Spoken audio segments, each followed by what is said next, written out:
26-এ মিম ISF এর সঙ্গে জোট বাঁধার ইঙ্গিত জনতা উন্নয়ন পার্টির প্রতিষ্ঠাতা হুমায়ুন কবিরের। 182টি আসনে জোট করে প্রার্থী দেওয়া হবে। কোন সিটে কার সঙ্গে জোট 31শে জানুয়ারির মধ্যেই ঠিক করা হবে। কৌশিক রয়েছেন আমাদের প্রতিনিধি। কৌশিক, তাহলে এবারে মিম এবং আইএসএফ এর সঙ্গে জোট করার একটা ইঙ্গিত দিচ্ছেন হুমায়ুন কবির।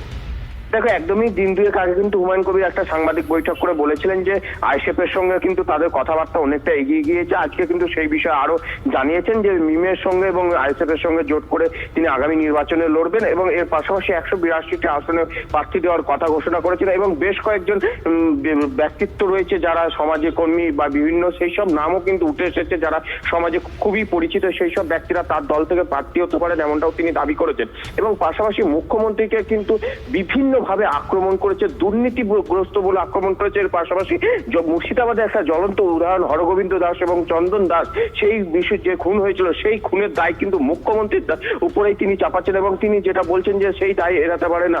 অর্থাৎ তিনি রাজনৈতিক ভাবে যেমন মুখ্যমন্ত্রীকে একদিকে আক্রমণ করছেন বিভিন্ন আইন শৃঙ্খলা বিষয়ে এবং তার পাশাপাশি যে দুর্নীতি সেই দিকেও কিন্তু আক্রমণ করেছেন এবং সেই সব দুর্নীতি এবং এই আইন শৃঙ্খলা এইসব নিয়ে কিন্তু তার যে ভোটের লড়াই সেই ভোটের লড়াইয়ের তার হাতিয়ার হবে এবং এর পাশাপাশি কিন্তু আইএসএফ এবং মিমের সঙ্গে যে জোট কার্যত সংখ্যালঘু অধ্যুষিত এলাকায় যে সংখ্যালঘু ভোটটা তাদের পকেটে পূর্বে এবং সেই আশা রেখেই কিন্তু এই জোট নিয়ে আরো এগিয়েছে।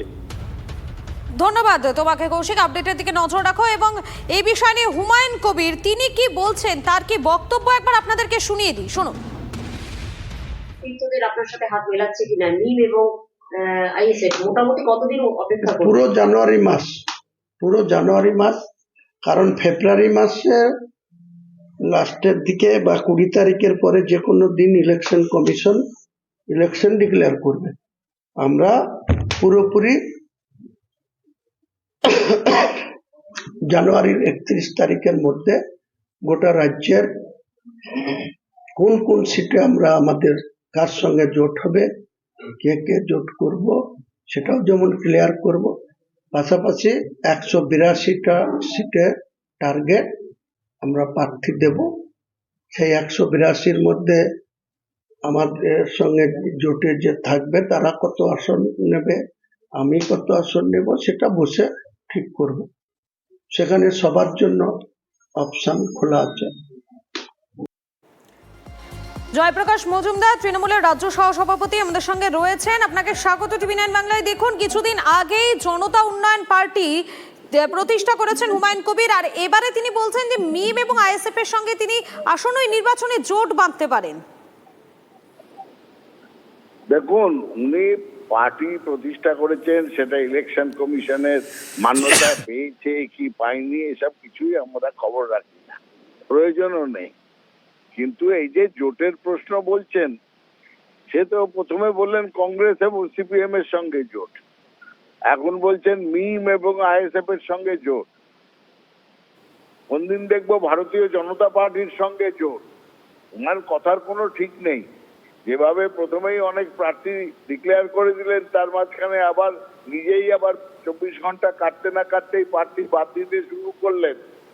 এই সমস্ত হচ্ছে মানসিক একটা দুর্বলতা বলবো না, মানসিক ভাবে একটা ওনার চিকিৎসার প্রয়োজন বলে আমি মনে করি। সন্তুলন ঠিক নেই, মানসিক ভাবে তিনি ঠিক জায়গায় নেই। নয়তো এইরকম বারবার কথা বদলানো, নানা রকম জোটের পরিকল্পনা, বাড়িতে বসে অনেক রকম স্বপ্ন দেখা যায় এবং এখন এর পরে আমরা খুব বেশি দেরি নেই যখন বলবেন বিজেপির সঙ্গে জোট করছি আমি। ধন্যবাদ আপনাকে। আরো একবার জানাবো আপনাদেরকে, 26-এ মিম এবং আইএসএফ এর সঙ্গে জোট বাঁধার ইঙ্গিত এবারে জনতা উন্নয়ন পার্টির প্রতিষ্ঠাতা হুমায়ুন কবির ঠিক কি বলেছেন তিনি শোনাবো আপনাদের। মোটামুটি এটুকু ধরে নেওয়া যেতে পারে যে কেউ শর্ত দিয়ে আমার সঙ্গে যদি কেউ কন্ডিশন আসতে চাই, আমি কোনো শর্তই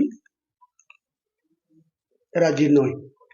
আমি ওপেন ফোরামে বলছি, সেখানে আমার ধারণা যে কে আসবে না আসবে সেটা পরে জানা। অন্ততপক্ষে আইএসএফ এবং আসাদুল্লাহ ওয়াইসি দল আসলেই আমি এনাফ ইজ এনাফ বলে একটা কথা আছে, বাংলার রাজনীতিতে নতুন সমীকরণ করে দেখাবো, টিএমসি কে ক্ষমতাচ্যুত করে দেখাবো। আগামী দিনে সময় কথা বলবে কে কার সাথে জোটে থাকবে, কে থাকবে না। বিজেপি নেতা দেবজিৎ সরকার আমাদের সঙ্গে এই মুহূর্তে রয়েছেন, আপনাকে স্বাগত টিভি9 বাংলায়। দেখুন, একটা নতুন দল তৈরি করেছেন হুমায়ুন কবির এবং তিনি ভীষণ আত্মবিশ্বাসী যে তার দলের সমর্থন ছাড়া নাকি কেউই সরকার করতে পারবেন না, একাধিকবার তিনি বলেছেন। কিন্তু এবারে তিনি বলছেন মিম এবং আইএসএফ এর সঙ্গেও তিনি জোট বাঁধতে পারেন আসন্ন এই বিধানসভা নির্বাচনে।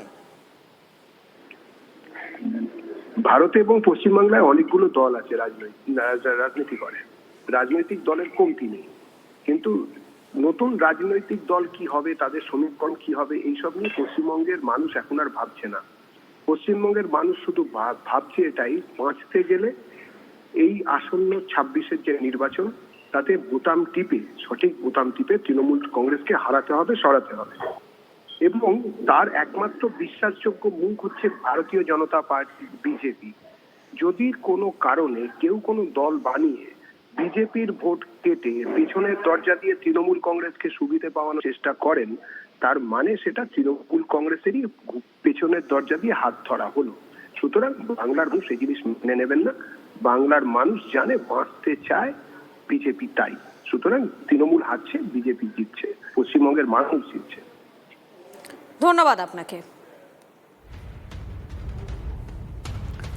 কিছুদিন আগেই জনতা উন্নয়ন পার্টি প্রতিষ্ঠা করেছেন হুমায়ুন কবির। 182টি আসনে জোট করে প্রার্থী দেওয়া হবে। কোন সিটে কার সঙ্গে জোট 31শে জানুয়ারির মধ্যেই ঠিক করা হবে জানিয়েছেন ভরতপুরের বিধায়ক এবং জনতা উন্নয়ন পার্টির প্রতিষ্ঠাতা হুমায়ুন কবির।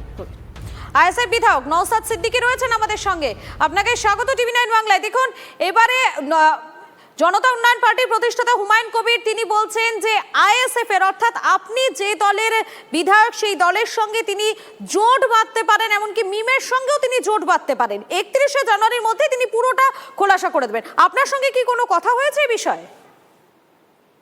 আমার সাথে শুধু নয়, আমাদের রাজ্যের নেতৃত্ব বিষয়ে কোনো আলোচনা হয়নি। তার সাথে আলোচনা করে কথাগুলো বলছেন। আমরা 2026 যে বিধানসভা নির্বাচন আসছে, বিজেপি এবং তৃণমূলের বিরুদ্ধে সেকুলার ফোর্সগুলো আছে, তাদেরকে ঐক্যবদ্ধ করে বিজেপি এবং তৃণমূলের বিরুদ্ধে লড়াই করার জন্য প্রস্তুতি নিচ্ছে। আপনারা কি জোট বাঁধবেন জনতা উন্নয়ন পার্টির সঙ্গে? যদি কথা হয় কোনো রকম, তাহলে কি আসন্ন এই বিধানসভা নির্বাচনে জোট বাঁধবেন? দেখুন, আমি তো এখন নিজে থেকে বলে দিতে পারি না থাকবো কি থাকবো না। তবে একটা কথা, আমাদের মূল্যবোধের আমরা রাজনীতি করি। আমাদের রাজনীতি হচ্ছে মানুষের জন্য, নির্দিষ্ট কোনো ধর্মের বা বর্ণের মানুষের জন্য নয়, সমাজের জন্য। এই মূল্যবোধ নিয়ে যারা এগিয়ে আসবে তাদের সাথে আমরা, এবং বিজেপি এবং তৃণমূলের প্রকৃত রাজনৈতিক শত্রু, তার সাথে আমরা জোট করবো। আগামী দিনে কার কার সাথে জোট হবে না হবে সেটা নিয়ে এই মুহূর্তে আমি এই ধরনের অনিয়ারে বলা সম্ভব নয়, কারণ আমাদের পার্টির একটা রাজ্য কমিটি কোর কমিটি তাদের আলোচনার ভিত্তিতে বলতে পারবো, যদি এখনো পর্যন্ত এই বিষয়। ধন্যবাদ আপনাকে।